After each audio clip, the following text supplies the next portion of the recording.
Hello, I'm Joanne Diaz. And I'm Abram Van Ingen. And this is Poetry for All. And today, I have an announcement to make. What is that, Abram? I wrote a book! Yes! Yet again, you have written a book. This guy, tell us what this book is about. Okay. This book is called Word Made Fresh. And it's an invitation and it's an exploration to explore poetry through the eyes of faith. Okay, so say more about where this book originated. Like, how did you decide to create such a book? Okay, so here's the deal. This podcast is called Poetry for All, and it really is for all. It's for everyone, anyone, any perspective, all sorts of poems, all sorts of poets, right? But I also, as part of my gig in this world, I teach poetry in churches on Sunday mornings quite frequently. And so what this book is about is doing that. And it's intended primarily for our listeners who happen to be people of faith. And what I do is I talk about how poetry works from the point of view of faith. That is, why does the Christian tradition repeatedly ask us to think about poetry and invite us into it? So it's a book about poetry and faith for anyone who might be interested in any of those connections. That sounds amazing. I love it. And why are you announcing it today? Well, it is out. Well, yay! You can pre-order it. It comes out soon. So if you're listening to this and it's past June 2024, you can get it right now. But if you're listening to this and it's not yet June, you can pre-order it. So, Abram, do you know what I do whenever a student comes to my office and says that they want to declare the English major? I have a little bell from when my husband ran a marathon, and I run up and down the hallway of the English department, and I go. So I'm gonna do that right now. Abram has a new book. Go buy it. It's called The Word Made Fresh. And can you tell people where they can find the book? Anywhere. Good. I mean, your bookstore, Amazon, whatever you do for books. Yeah, that's great. Well, congratulations. Thank I'm you. so excited. And this poem that we're going to read and discuss today is in that book, right? It's not only in that book, it's the poem that starts off the whole book, and it's the poem that illustrates the cover of the book. And the reason for that is because the poem we're about to read today is really the poem that most got me into poetry and started me down this whole track. Wow. Oh my God, that's amazing.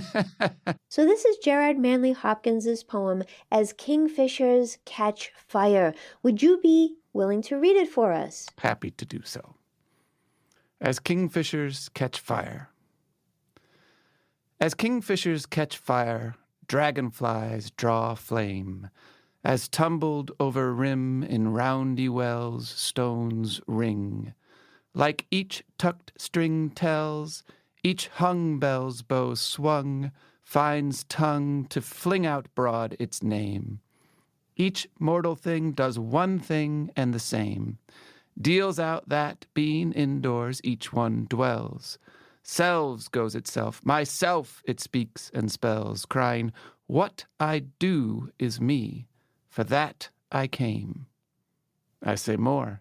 The just man justices, keeps grace, that keeps all his goings graces, acts in God's eye what in God's eye he is, Christ. For Christ plays in 10,000 places, lovely in limbs and lovely in eyes not his, to the Father through the features of men's faces. Wow, that is such a great poem. And you read it. You read so well. I love the way you read poems. It's declarative and authoritative and amazed. You have a wonderful tone when you read poems. Well, thank you. No, I mean it. But and I love that this poem has so much meaning for you. And I wonder if we could talk about meaning because, upon a first listen or read of this poem, it's a bit confounding, if I may say so. Yeah.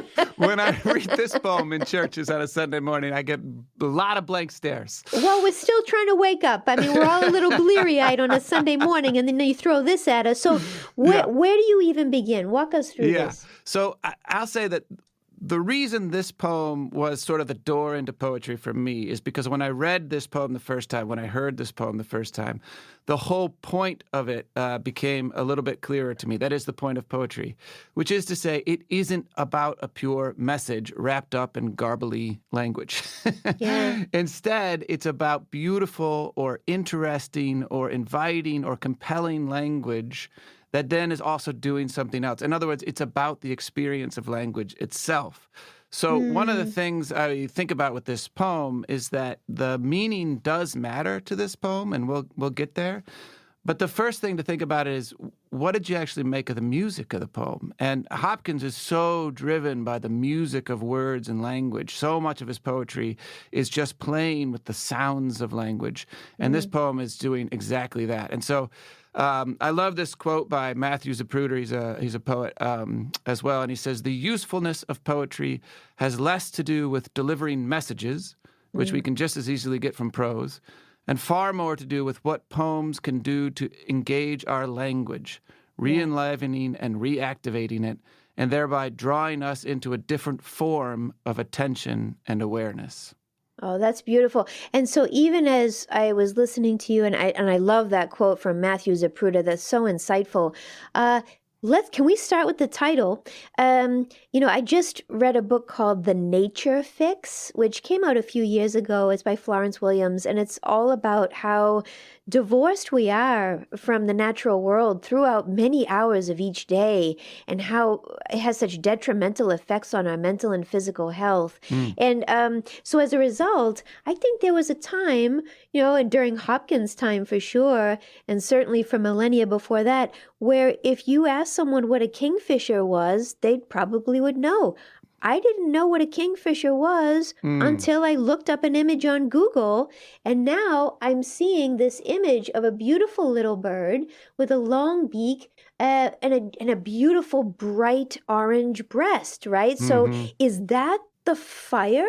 When he says as kingfishers catch fire, is he talking about that beautiful orange color that looks like a flame on the bird? So he's talking about these incredibly beautiful, really bright and colorful birds that hover over the water because they are fishers.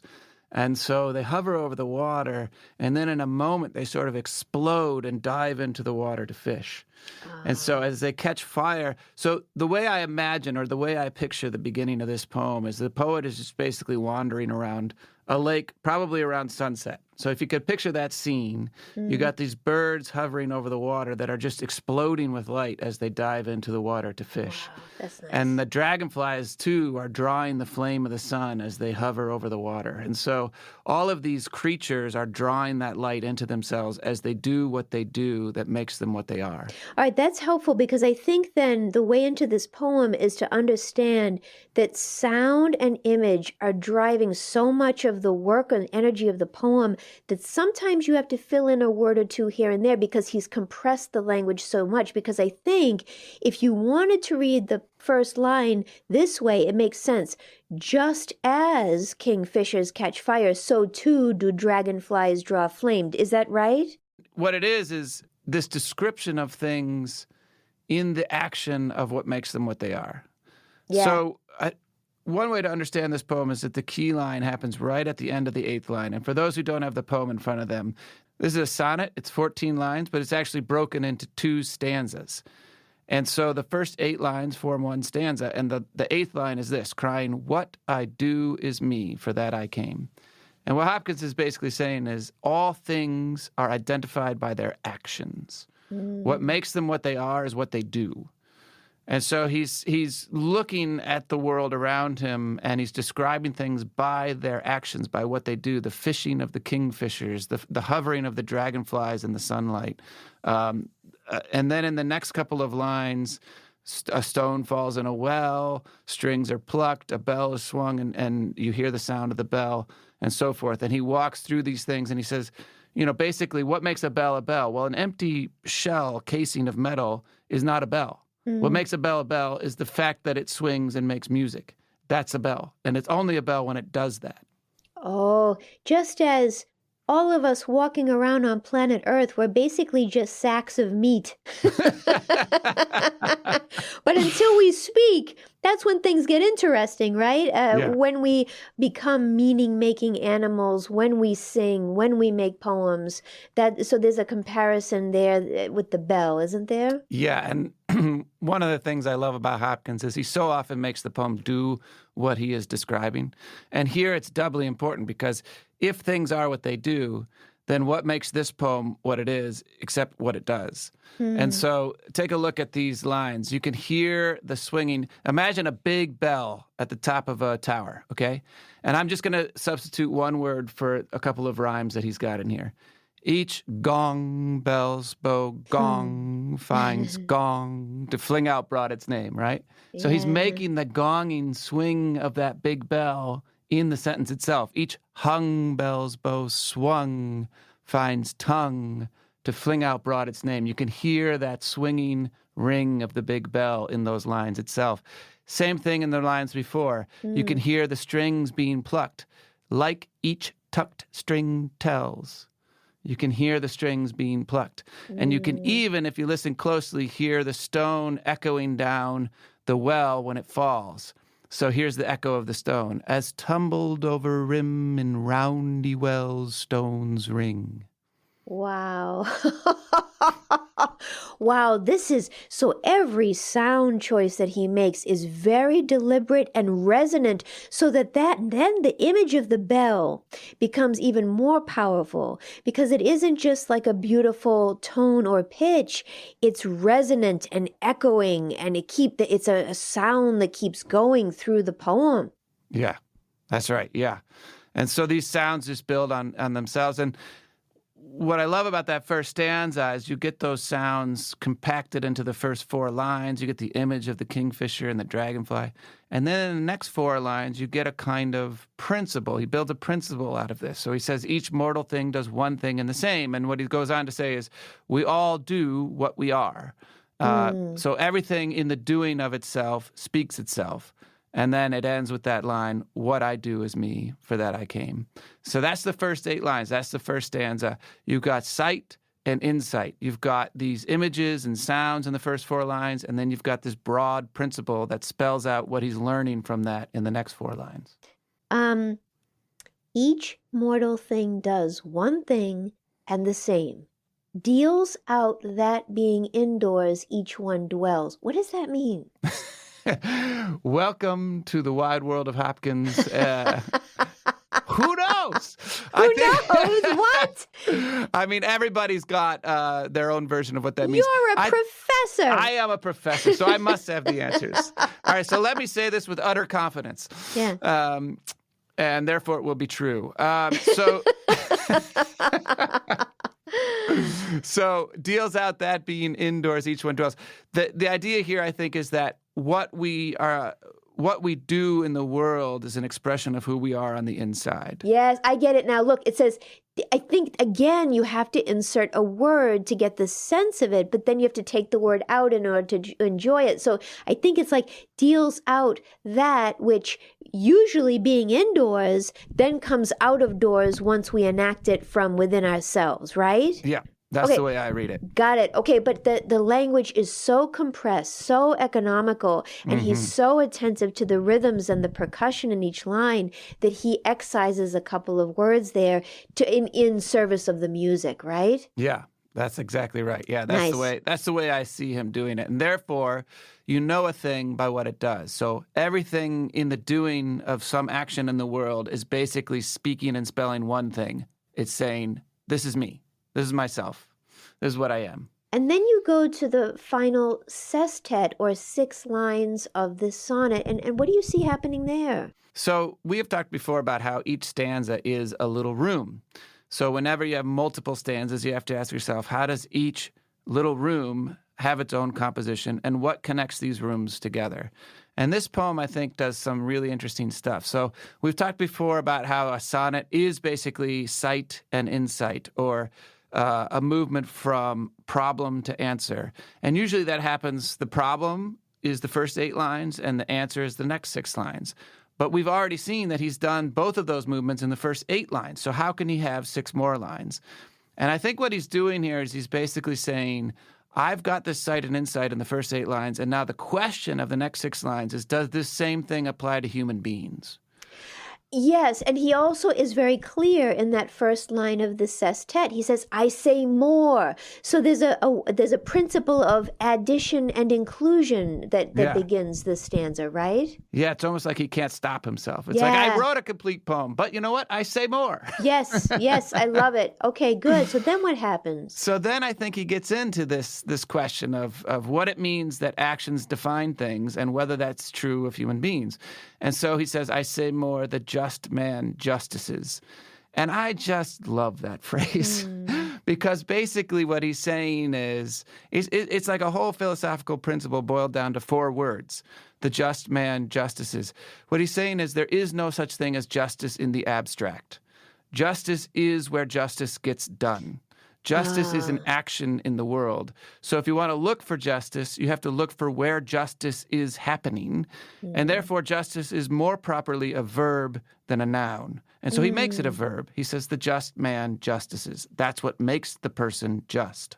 And this goes to your point about how, this is not merely a summary of common sense explanations of things. This is an experience where wherever he needs language, he will invent it or modify it to suit his needs, to create something surprising and new in the poem, right? Absolutely. He's bending language, he's twisting it, he's compacting it, he's doing whatever he needs to do to make the experience ring true. And so, just as the just man justices, so the person who is filled with grace, the only way to know that is because of their gracious actions in the world. Keeps grace. That keeps all his goings graces. Yeah, that's really nice. And then acts in God's eye, what in God's eye he is. Christ. For Christ plays in 10,000 places, lovely in limbs and lovely in eyes not his, to the Father through the features of men's faces. There is a lot of information there. Yes, there is. So this is where I think everything that we've covered up to this point, anybody could get on board with, find interesting, apply to themselves, whatever. The swerve at the end is Christological, right? It's theological. This is for the folks who are invested in the Christ part of this. And this is what he's saying. He's a Jesuit priest, so this is his worldview, right? Ultimately, human beings are called to become what they are. And what they are, according to Hopkins, is the image of God, the image of God in Christ. And so there's this great line that St. Augustine, back from the 4th century, had about this, in which he said, and he's saying this of the Eucharist, of the communion, he says, believe what you see what you believe, and become what you are, the body of Christ. Ooh. So become what you already are by your actions in the world. That's basically what Hopkins is saying here. In every act of justice, in every instance of grace, human beings, for Hopkins, take on the face of Christ. They become what they ultimately are, which is the image of God.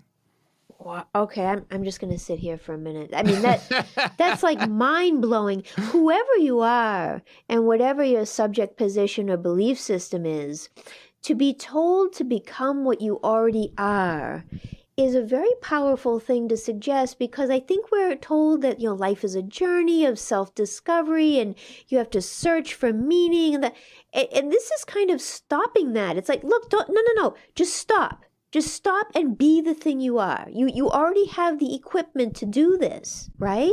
Mm-hmm. And what you ultimately are is some form of divinity inside you. I mean, that's for Hopkins, that's what he's resting on, that This image of God is in you already, so become it. That's really pretty powerful. Yeah. So the one other way I always play this out when I teach this poem is it's also a way of saying that no matter where you are, no matter what your job, your occupation, whatever it is you do in the world, the doing of that thing in justice, in grace, is the doing of the image of God. So there is no prioritizing of one kind of action or one kind of position in the world, one kind of occupation or vocation.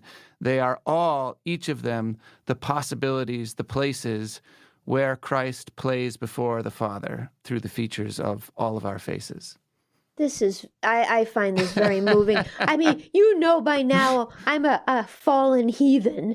I mean, I'm just so far gone. There's no even point in trying to save me, but that's why we need each other for this podcast. It's a symbiosis. But I find it very moving to think in those ways about what's it. And actually, the more I look at that second stanza, the more I see how deliberate. We haven't really talked much about his end rhymes. But look at what his end rhymes do. It's an A, B, A, B, A, B sort of end rhyme, right? And it rhymes justices is his. That's interesting. So in a way, God, justice is his. Yeah. And then graces, places, faces. That's nice because graces is of the world of the divine.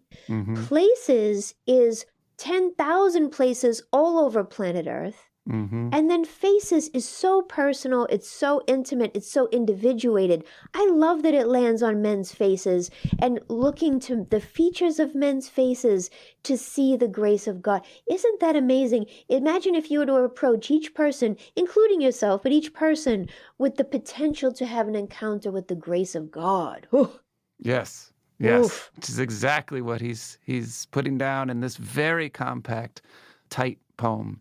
And the possibility that kind of sociability could enact the very thing he's commanding us to be in the world. If you were to recognize that grace in another person, that it might help them enact the very thing that's already in them. Isn't that wonderful? That is wonderful. Oh, I can see why you like this poem. Yeah. So to do the poem, to experience the poem, we just have to read the poem again. Does that mean that you are calling upon me to do so? Joanne, would you read this poem for us one more time? Yes, I'd be delighted to. As kingfishers catch fire. As kingfishers catch fire, dragonflies draw a flame. As tumbled over rim in roundy wells, stones ring. Like each tucked string tells, each hung bell's bow swung finds tongue to fling out broad its name. Each mortal thing does one thing and the same, deals out that being indoors each one dwells. Selves goes itself, myself it speaks and spells, crying, what I do is me, for that I came.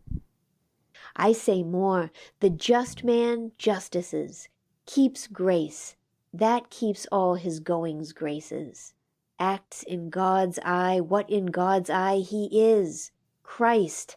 For Christ plays in 10,000 places, lovely in limbs and lovely in eyes not his, to the Father through the features of men's faces. Love it. Me too. Boy, am I glad you taught me about this poem. So for people who are hearing this episode, we have talked about Gerard Manley Hopkins in another episode from a couple of years ago now, where we focused on pied beauty. And so I feel really lucky, Abram, that you chose this second poem for us to discuss, because with each new poem that I read by him, especially with your guidance, I see just how electric he is, and I really enjoy that. Well, that's awesome. And thank you all for listening to us and listening to this Hopkins poem. And if you want some more information on Hopkins, you can visit our website at poetryforallpod.com. And please remember to subscribe wherever you get your podcasts. And we would love a review. So if you like this podcast, please leave us a review and share it with a friend. And be sure to look for Abram's new book. Again, the title of that book is Word Made Fresh. Beautiful collection of poems for anybody who's interested in thinking about that intersection between poetry and faith. Awesome. Thank you all for listening. Thank you.